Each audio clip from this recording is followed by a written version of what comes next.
Assalamualaikum warahmatullahi wabarakatuh. Selamat pagi anak-anak. Bagaimana kabarnya anak-anak hari ini? Ibu berharap mudah-mudahan anak-anak semuanya yang ada di rumah dalam keadaan sehat walafiat. Begitu juga dengan keluarga yang ada di rumah.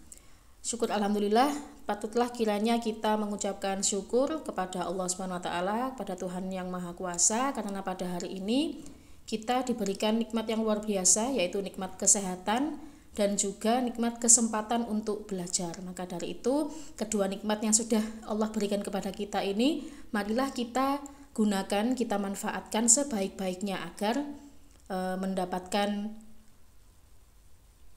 manfaat ya untuk anak-anak dan juga kita semuanya. Anak-anak, pagi tadi Ibu sudah membagikan rangkuman materi matematika ya. Babnya ini penyajian data. Nah, jadi di pertemuan sebelumnya anak-anak sudah belajar apa itu data, kemudian bagaimana cara mengumpulkan data. Nah, di pertemuan kali ini kita akan belajar bagaimana data-data yang sudah kita kumpulkan itu kita sajikan. Nah, jadi di sini yang akan kita pelajari adalah itu ya, menyajikan data dari yang sudah kita dapatkan sebelumnya. Nah, di materi ini ya contohnya, pada saat melakukan pencatatan biasanya data-data yang terkumpul itu tidak beraturan. Sebagai contoh, pencatatan awal nilai ulangan matematika kelas 5. Perhatikanlah nilai ulangan matematika kelas 5 sebagai berikut. Nah, jadi di sini sebagai contoh kita melakukan pengumpulan data ya dengan cara pencatatan langsung. Biasanya pada saat selesai pembelajaran Bu Anggi selalu pencatatan langsung nilai, memanggil satu persatu siswa kemudian mendapatkan nilai berapa. Misalkan dari absen 1 Hafiz berapa nilainya, 2 Ahmad Sidki berapa nilainya, dan seterusnya sampai absen 28 ya, sampai Zabda. Nah, yang Bu Anggi lakukan itu merupakan pengumpulan data dengan cara pencatatan langsung. Jadi anak-anak menyebutkan berapakah nilainya, kemudian Bu Anggi mencatat nilainya. Nah, jadi yang Bu Anggi lakukan itu merupakan pengumpulan data. Nah, setelah itu, misalkan ini ya datanya sudah terkumpul seperti ini dari absen 1, 2, 3, dan seterusnya. Nah, kemudian data ini kita sajikan, kita kelompokkan data-data ini. Nah, di sini dari data tersebut pasti muncul banyak pertanyaan. Ada berapa siswa yang mendapatkan nilai 5? Ada berapa siswa yang mendapatkan nilai 6, ada berapa siswa yang mendapatkan nilai 7, dan seterusnya. Nah, agar lebih mudah mengetahuinya, data itu tadi yang ada di atas ini diurutkan terlebih dahulu dari yang terkecil hingga terbesar atau sebaliknya. Tapi Bu Anggi sarankan anak-anak mengurutkannya dari yang terkecil saja supaya lebih mudah ya. Jadi diurutkan data yang terkecil sampai data yang nilainya terbesar. Nah, di sini bisa kita lihat rentang nilainya, yang paling kecil nilainya yaitu 5. Ada berapa ini yang mendapatkan 5? Ada 2. Nah, maka kita tuliskan di sini 5 ada 2. Setelah 5, rentang 5 ada nilai 6. Kita hitung 6-nya ada berapa? 1, 2, 3, 4, 5, 6, 7, 8. 6-nya ada 8 ya, kita tulis 1, 2, 3, 4, 5, 6, 7, 8. Sebanyak 8 kali dan seterusnya. 7-nya ada berapa, 8-nya berapa, 9-nya berapa. Nah, ini paling tinggi, data yang paling besar nilainya adalah 10. Nah, ini kita urutkan semuanya dari yang terkecil sampai yang terbesar. Nah, kemudian setelah diurutkan, data tersebut dapat disajikan seperti pada tabel berikut. Nah, ini ya, jadi tujuannya tadi menyajikan data itu supaya data itu dapat ditampilkan dan yang membaca data itu bisa memahami dari data yang sudah kita kumpulkan tadi. Nah, ini jika dibuat tabel seperti ini ya, nilai 5, nilai 6, 7, 8, 9, 10. Turus itu sama dengan banyaknya ya, banyak siswa ada berapa. Misalkan kita buat gini, 5, 6, 7, 8, 9, 10. Mengurutkannya berarti misalkan dari 10 dulu. 10 kita tulis turus 1 di sini. Kemudian nilai 6 turus 1 lagi. Kemudian nilai 7 turus 1 begini. dan seterusnya sampai data itu habis ya, sampai data terakhir. Nah, barulah turus ini kemudian kita sajikan dalam bentuk angka. Banyaknya siswa ya tergantung turusnya, ini ada 2 kita tulis 2, kemudian ini 8 dan seterusnya sampai terakhir sehingga jumlah keseluruhan ini ada 30. Nah, di sini jangan lupa anak-anak cek kembali apakah betul jumlah semua siswa ini ada 30, maka kita cek di sini apakah betul data ini ada 30. 1 2 3 4 5 6 7 8 9 10. 10 kali 3 ke bawah 30. Jadi pas ya. Di pas di sini ada 30. Seandainya ini ketika dijumlah melebihi 30, misalkan 32. Nah, berarti ada kelebihan 2 di sini. Maka anak-anak harus cek kembali manakah yang kelebihan. Atau mungkin ketika dijumlah itu banyak siswanya tidak sampai 30, hanya 27, artinya kurang 3. Maka anak-anak perlu cek ulang manakah yang kurang 3, seperti itu. Jika dirasa ini sudah pas, jumlah siswanya 30, insya Allah berarti sudah tepat sesuai dengan yang ada di data awal ini. Nah, anak-anak dalam menyajikan data itu kita bisa menyajikannya itu dalam berbagai bentuk ya. Yang pertama ini kita sajikan data dalam bentuk tabel. Nah, ini seperti yang sudah Ibu jelaskan di awal tadi ya. Misalnya ada nilai ulangan matematika kelas 5. Kita hitung datanya ada berapa ini? 1, 2, 3, 4, 5, 6, 7, 8, 9, 10, 11, 12, 13, 14, 15, 16, 17, 18, 19, 20. Berarti ada 40 data.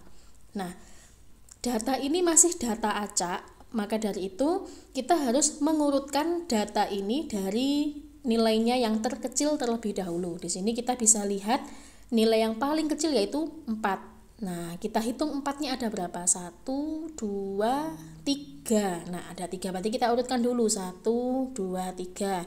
Setelah 4, nilai berikutnya 5. Kita hitung nilai 5 ada berapa.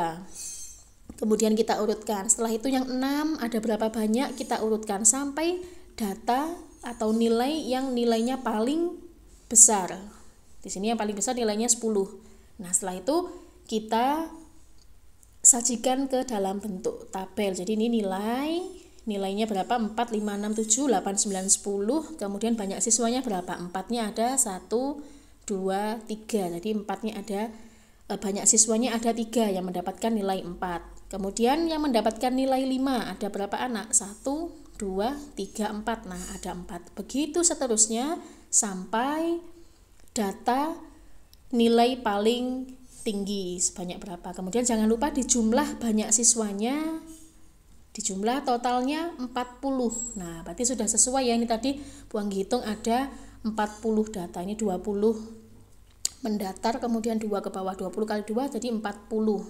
Nah, jika sudah pas seperti ini, insya Allah datanya anak-anak sudah benar. Nah, jadi seperti itu ya untuk menyajikan data dalam bentuk tabel. Jadi cukup mudah dan sederhana, hanya ada nilai dan juga banyak siswa.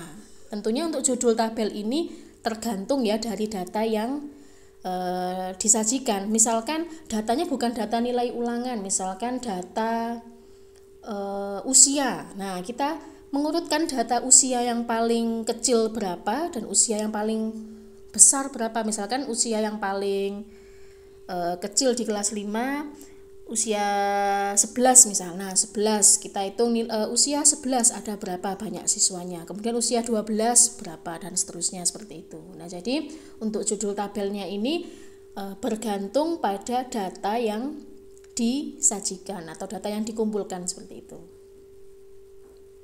Nah, kemudian cara yang kedua, anak-anak bisa menggunakan atau menyajikan data itu dalam bentuk diagram garis. Nah, ini ya langkah-langkah menyajikan data dalam diagram garis. Pertama, gambarlah sumbu mendatar. Nah, ini gambarnya dulu ya, ini yang namanya diagram garis seperti ini. Terdiri dari beberapa garis yang dihubungkan. Gambarlah sumbu mendatar dan sumbu tegak dari diagram dengan tegak lurus. Maksudnya sumbu mendatar yang ini ya, ini sumbu mendatar, kemudian ini sumbu tegak. Kalau di koordinat itu kita menyebutnya ini sumbu X dan ini sumbu Y. Kemudian sumbu mendatar biasanya menyatakan keterangan data, sedangkan sumbu tegak menyatakan frekuensi data. Nah, jadi ini misalkan data yang awal tadi, data yang ini di tabel ini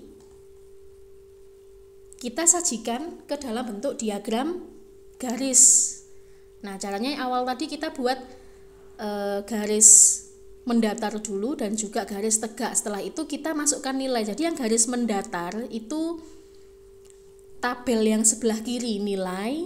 Nah, kemudian banyak siswanya atau frekuensinya ini diletakkan di garis yang tegak ini. Nah, jadi nilainya yang paling kecil tadi 4, yang paling besar 10. Nah, kita tulis 4, 5, 6, 7, 8, 9, 10.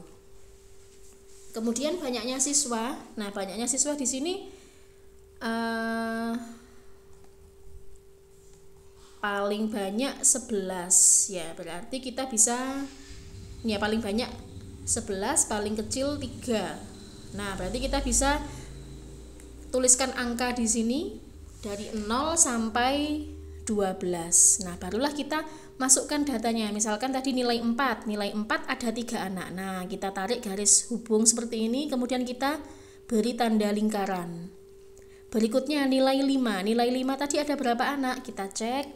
Nilai 5 itu ada 4 anak. Nah, berarti kita tarik ke atas ini sampai sejajar dengan angka 4. Nah, kemudian kita beri tanda lingkaran seperti ini. Begitu seterusnya sampai nilai 10. Nah, jika sudah selesai memberi tanda seperti ini, maka kita hubungkan tanda titik-titik ini dengan garis urut dari 4 ke 5, 5 ke 6, 6 ke 7 dan seterusnya sampai 10. Nah, tarik garis satu persatu. Nah, inilah yang dinamakan diagram garis. Nah, kemudian untuk ini nilai ini yang mendatar ini tergantung dari datanya awal tadi ya. Kalau nilai ya berarti ya nilai, seandainya usia ya usia. Kemudian kalau banyaknya siswa ini bisa dituliskan urut ya, ini dari bawah yang paling kecil sampai yang paling atas. Ini semakin ke atas nilainya semakin besar. Nah, jika datanya hanya 1 sampai 20 saja, mungkin anak-anak bisa tuliskan 1, 2, 3, 4 dan seterusnya sampai 20. Nah, kemudian jika ada pertanyaan, Bu, seandainya banyak siswanya sampai ratusan atau puluhan, apakah kita harus membuat 1 sampai 100? Nah, itu anak-anak bisa ini ya, banyak siswanya itu tidak ditulis urut 1, 2, 3, 4 begitu seterusnya, maka akan panjang sekali nanti ini hasil angkanya ya, sampai ke atas itu akan panjang sekali. Nah, anak-anak bisa membuat ini frekuensi atau banyak siswanya ini dengan bilangan kelipatan. Misalkan kelipatan 2, berarti 0, 2, kemudian 4, 6, 8, 10, 12 dan seterusnya. Atau mungkin mau dibuat kelipatan 5 juga bisa. 0, setelah itu 5, 10, 15, 20, 25 dan seterusnya. Atau mungkin kelipatan 10 juga bisa. 10, 20, 30, 40, 50 dan seterusnya.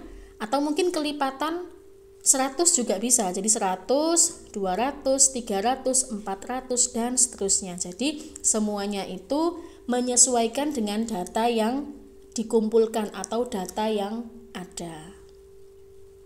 Nah, itu ya anak-anak penjelasan tentang penyajian data dalam bentuk diagram garis. Nah, berikutnya cara yang ketiga, kita juga bisa menyajikan data itu dalam bentuk diagram batang. Nah, ini langkah-langkahnya hampir sama dengan membuat diagram garis tadi. Jadi yang pertama yang kita lakukan adalah membuat sumbu mendatar dan sumbu tegak yang saling tegak lurus ya, ini ya sumbu mendatar, kemudian ini sumbu tegaknya. Nah, setelah itu sumbu mendatar dibagi menjadi beberapa skala bagian yang sama. Demikian pula sumbu tegaknya. Skala pada sumbu mendatar dengan skala pada sumbu tegak tidak harus sama. Jadi maksudnya misalkan di sini tadi ada berapa data ini? 1, 2, 3, 4, 5, 6, 7, ada 7. Nah, maka ke atasnya ini juga yang nggak harus 7 juga. Jadi menyesuaikan tadi ya, kalau datanya hanya 1 sampai 20, boleh anak-anak tulis 1 urut 1, 2, 3, 4 dan seterusnya sampai 20. Kalau datanya puluhan, ya silakan ini yang sumbu tegak ini disesuaikan, apakah mau dibuat kelipatan 2 atau kelipatan 5, kelipatan 10. Nah, itu bergantung pada datanya tadi. Nah, ini caranya sama ya. Kayak tadi 4, nilai 4 itu ada 3 anak, maka kita beri tanda di sini. Setelah diberi tanda, kemudian silakan dibuat, nah ini ya, kotak seperti ini.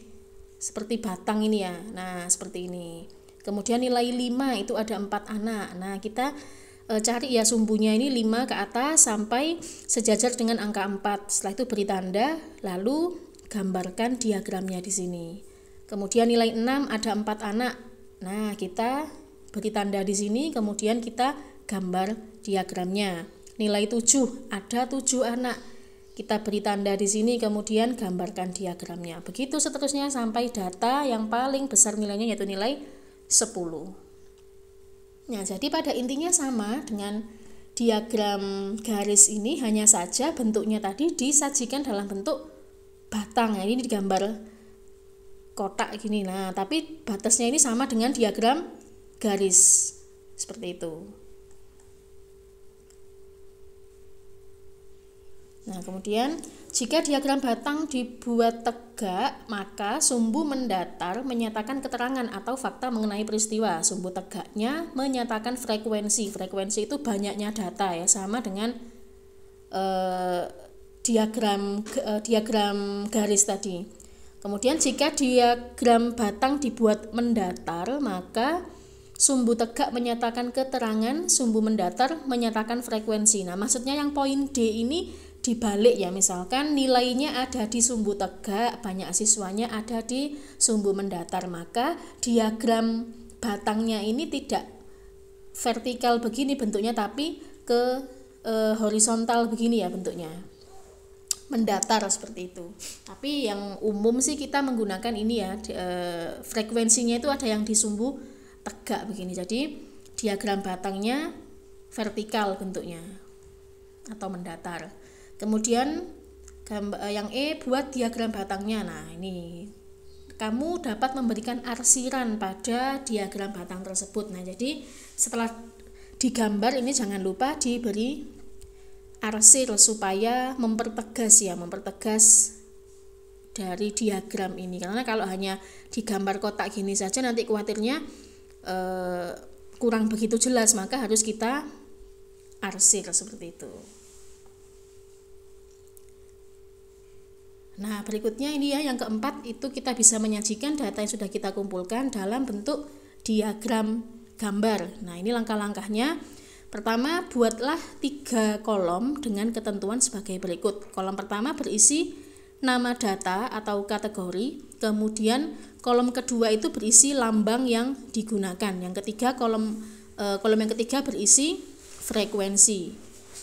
Kemudian di bawah diagram diberi catatan. Catatan tersebut berisi satu lambang yang mewakili sejumlah objek tertentu. Kemudian yang langkah terakhir, isikan sesuai dengan data. Nah, ini ya anak-anak, contohnya masih sama tadi ya, nilai ulangan matematika kelas 5, nilai 4 sampai yang paling besar nilai 10. Nah, jadi di sini kita buat tabelnya dulu, nilai 4 sampai nilai 10, kemudian ini banyak siswanya. Nah, jadi yang dinamakan diagram gambar, jadi banyak siswanya itu dilambangkan dengan gambar. Nah, di sini ada ketentuan tadi ya, berisi lambang yang digunakan. Apakah lambangnya harus seperti ini? Tidak harus. Misalkan mau diganti dengan lingkaran, boleh. Tapi di bawah ini jangan lupa diberi keterangan. Misalkan ini ya, gambar orang, ini artinya mewakili satu orang. Jadi satu gambar ini mewakili satu orang. Apakah harus satu orang? Tidak. Misalkan kita mau buat kelipatan 5, maka satu gambar orang ini mewakili 5 orang. Nah, kalau gambarnya ada 3, berarti apakah nilainya 3? Tidak. Jika satu mewakili 5 orang, kalau ada 3 berarti banyaknya ada 15. Ini ya keterangannya di bawah ini. Nah, untuk gambarnya ini atau lambangnya ini tidak harus seperti ini. Jadi anak-anak bisa gunakan bentuk lainnya, atau mungkin mau dibuat lingkaran, atau mungkin mau dibuat bentuk persegi, mau bentuk segitiga, boleh saja asalkan lambangnya jelas dan diberi keterangan satu gambar itu mewakili berapa orang. Nah, di sini ya, nilai 4 itu tadi banyaknya anak yang mendapatkan nilai 4 ada 3, maka di sini kita gambarkan 3 lambang. Kenapa 3? Karena satu gambar ini mewakili 1 orang. Kemudian nilai 5 itu ada 4 anak, maka kita gambarkan 4. Nah, seperti itu. Begitu seterusnya sampai data yang paling besar yaitu nilai 10. Nah, ini ya, penyajian pada diagram gambar itu hampir sama dengan diagram tabel, sama dengan tabel tadi ya, hanya saja di banyaknya siswa ini kalau tabel tadi ditulis angka 3, 4 begitu. Tapi kalau banyaknya siswa yang di diagram gambar ini diwakili dengan lambang-lambang tertentu. Nah, itu ya anak-anak materi pada hari ini. Jadi dalam menyajikan data, yang pertama tadi kita bisa sajikan dalam bentuk tabel, yang kedua kita sajikan dalam bentuk diagram garis, yang ketiga dalam bentuk diagram batang, dan yang terakhir dalam bentuk diagram gambar. Nah, kemudian untuk tugasnya anak-anak, silakan anak-anak mengerjakan yang ini ya, Romawi 2 saja. Untuk yang Romawi 1 yang atasnya ini silakan diabaikan, tidak usah dikerjakan. Anak-anak cukup mengerjakan yang Romawi 2 saja, nomor 1 sampai nomor 5. Nah, ini ya, saya jelaskan dulu untuk nomor 1. Hasil penimbangan berat badan balita di posyandu kasih ibu dalam satuan kilogram sebagai berikut. Nah, ada berat badan 7, 8, dan seterusnya. Nah, anak-anak di sini diminta untuk menyajikan data itu dalam bentuk tabel. Nah, berarti silakan dibuat tabel seperti tadi. Nah, judulnya apa berarti? Berarti di kolom yang pertama, ini contohnya di sini. Nah, bukan nilai ya, berarti berat badan berapa, yang paling rendah, yang paling kecil berapa, urutkan sampai yang paling berat. Kemudian banyak anak berapa yang berat badannya itu. Nah, misalkan ini berat badan yang paling kecil 4 kg. Nah, dihitung 4-nya ada berapa? 1, 2, 3. Nanti disajikan berat badan 4 berapa anak, banyaknya anak berapa. Jadi sajikan tabel seperti contoh yang ada di atas tadi ya. Kemudian yang nomor 2, berikut ini data berat badan 15 anak di suatu daerah. Buatlah diagram batang. Nah, ini yang paling kecil datanya 25 kilo dan yang paling besar datanya 40 kilo. Nah, silakan anak-anak buat diagram batangnya. Berarti ada garis mendatar dan ada garis tegak. Yang mendatar itu berarti keterangannya ya. Keterangannya apa?